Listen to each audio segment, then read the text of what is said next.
Hi everyone, it's Dr. Emily Mona here again. And given the time of year, we wanted to answer a great question in regards to fireworks and how to prepare your dogs and cats for the upcoming fireworks, if they do have a fear and even if they don't.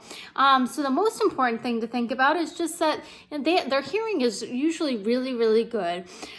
So giving them a safe and comfortable place to stay, somewhere that's as quiet as possible, giving them some background noise, a favorite treat to eat, a favorite toy to play with, tiring them out beforehand can all be really helpful, just to make sure that they're as comfortable as possible.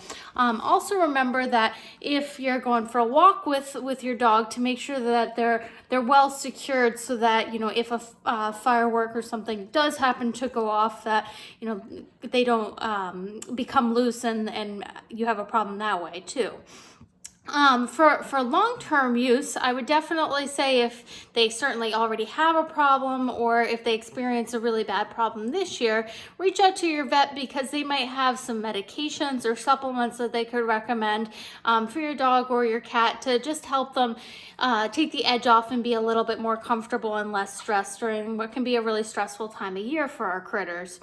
And then lastly, also your vet can talk a little bit more about long-term management of these issues with things like counter conditioning and desensitization. So that's kind of a long-term training program so that they can become accustomed to these kind of scary noises for them long-term, so that we don't have an issue going forward. And then lastly, just remember that even our critters such as Mona that can't hear, sometimes things like thunderstorms can still be scary, because things like pressure changes and everything like that can still be a factor for them. So for this year, as I say, make sure that your critter has a safe place to stay during any fireworks this upcoming weekend and going forward. If you take them for a walk, make sure that they're nice and safe, and give them lots of things to do to keep their minds preoccupied.